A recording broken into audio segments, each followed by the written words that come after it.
Amigos, advogados, bacharéis, seguidores, bem-vindos a mais um Bacharelagem, uma crítica com certa periodicidade e nada isenta de plágio.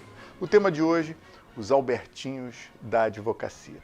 O Albertinho é aquele colega que segue a trajetória do bêbado, que quando erra o primeiro degrau, erra todos os outros. O Albertinho é aquele colega que antes de passar pela solenidade de entrega da carteira da OAB, já está matriculado num curso de pós-graduação. Uma pós-sanduíche em direito processual, uma pós em direito ambiental, em direitos humanos ou em qualquer outro ramo de direito que ofereça conhecimento de improvável aproveitamento imediato. Mas o que move os Albertinhos? Seria o sonho de ser um dos grandes players da advocacia? Eu saí da Globo com o projeto de fundar a minha emissora, a Globe, porque era antes até da... que foi? Seria ele movido pela nobre intenção de adquirir uma maior bagagem teórica? Seria por uma genuína preocupação com a humanidade? Ou pelo reconhecimento de que a faculdade pouco serviu? Ou ainda, quem sabe, pela resoluta intenção de adiar o início da vida profissional? Senhora? Por certo, nem ele sabe o que lhe move. E também não pretende questionar a utilidade desse primeiro passo. Afinal de contas, questionar sempre leva a gente a negar crenças que são muito confortáveis de manter. Para o Albertinho, é mais interessante cavalgar no unicórnio imaginário do que aprisionar o inofensivo passo acadêmico. E assim, crendo que necessita dessas muitas letras para advogar em alto nível, para o topo da carreira ou para as alturas da advocacia, ele decola. Sem ser específico no seu voo, o Albertinho se agarra na ideia de que o curso vai ser um passaporte para o mercado, uma habilitação fundamental, uma ferramenta de captação ou talvez um aparelho para aumentar a sua envergadura profissional. Em paralelo ao curso, o Albertinho advoga num juizado aqui, outro ali, mas declina dos trabalhos maiores ou mais complexos. O Albertinho, sem percalços, conquista o canudo e junto dele a pressão social de ser um super preparado sem uma fonte de renda certa. Na advocacia, meus caros, antever o sucesso é grandioso, mas antever o insucesso é algo fundamental. Com o currículo matador, o Albertinho começa a panfletar. Vai às entrevistas e aos diversificados processos seletivos. Depois de algumas dinâmicas de grupo, percebe que os grandes escritórios querem candidatos que gerem uma imagem de inclusão social que, infelizmente, a dupla cidadania de um país europeu não permite o Albertinho forçar.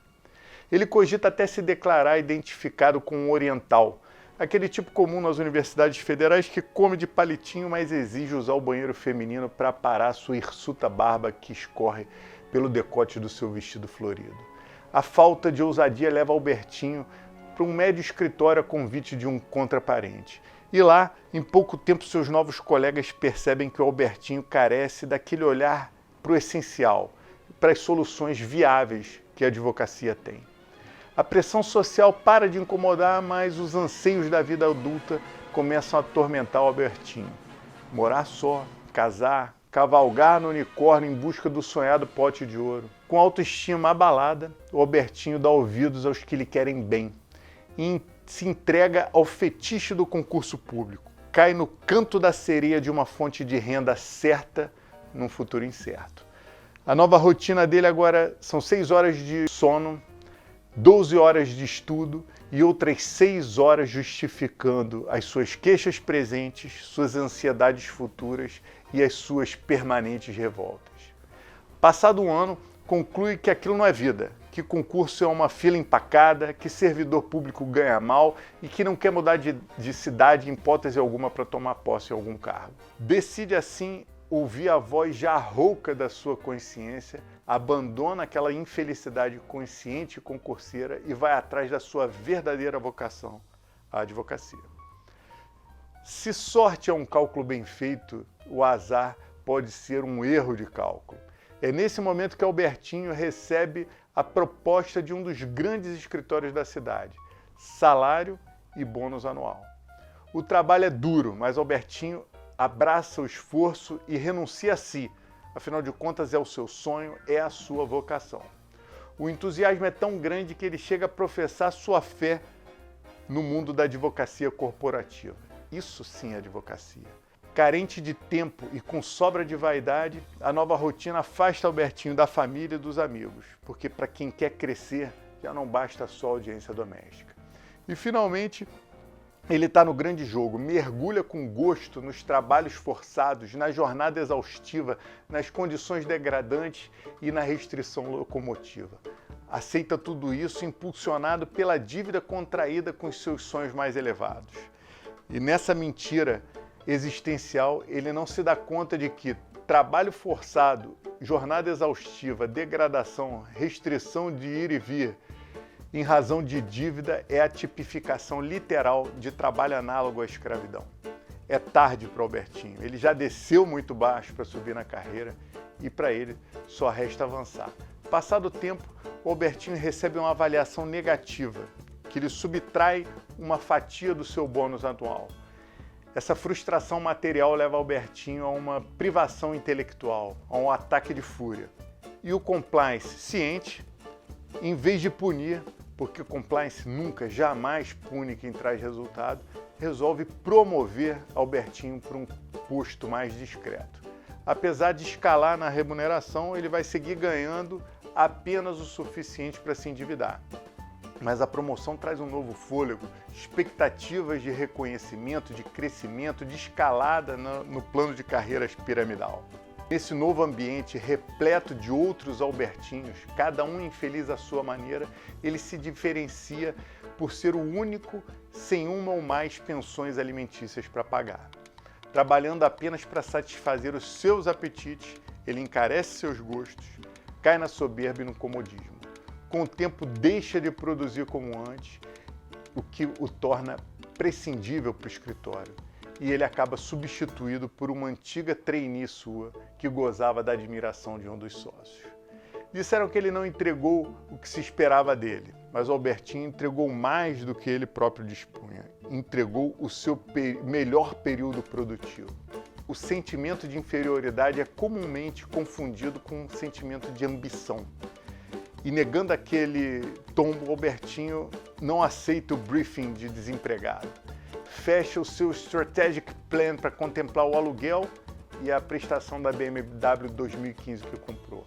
Contrata um headhunter, fixa o target, o leverage, o approach dessa empreitada. No meio desse business plan, fica sabendo que um case complexo que havia declinado no período da pós-graduação rendeu para o colega honorários de 6 dígitos. No meio do choque da notícia, ele teve um insight. Não precisa de emprego, precisa de autonomia, jogar com dinheiro alto. É aquela conta, quando tudo falhar, tente a lógica. Entra no jogo e os clientes até aparecem, mas não fecham com ele. O caráter corrompido de Albertinho pela atividade análoga à advocacia faz ele carecer de humildade, de desprendimento. Para ele, o seu menor desconforto vai continuar sendo, sem dúvida nenhuma, mais preocupante e inquietante do que o desconforto do seu cliente. Não consegue perceber que a advocacia é um serviço, uma prática muito diferente de assumir um case ou um job no seu antigo escritório. Soberbo, ele começa a encarar o bem dos colegas como um mal próprio. A inveja do sucesso deles acomete. Mas ele não inveja a capacidade que eles tiveram de valorizar as circunstâncias, o tempo, as oportunidades, a independência e a não limitação. Custa muito admitir que nada adiantou ter estado entre os grandes peixes do mercado, pois sempre se alimentou das migalhas deixadas por eles. Custa crer que peixe que nada a favor da correnteza é peixe morto. Só resta lamentação a respeito de como poderia ter sido diferente. A advocacia autônoma não é exclusividade dos bons alunos, muito menos dos diplomados. Não é também um mar para os vocacionados para o concurso público ou para quem encontra conforto na dependência hierárquica de outro advogado. A advocacia autônoma exige a gente ser estudante, sem matrícula ou diploma. Desempenho acadêmico não é atividade fim para quem quer advogar autonomamente. Para advogar é necessário estar em constante aprendizado, porque ser advogado é uma atitude, uma postura e um estilo de vida. Então pare de apostar o seu sucesso profissional em papéis que medem o seu talento por meio de avaliações teóricas. Não vai longe quem pensa que vai dirigir como dono da rua. Na advocacia autônoma a gente tem que primeiro aprender a conduzir apenas como dono do carro. Infelizmente, quem aceita morrer gloriosamente por uma carreira corporativa não sabe o valor que tem de viver humildemente pela carreira autônoma. Não faça como Albertinho, evite acidente. Na sua carreira, faça tudo de propósito. O Albertinho é aquele que O Albertinho é aquele advogado que antes de passar pela decide assim ouvir a voz rouca da sua consciência, abandona aquela felicidade.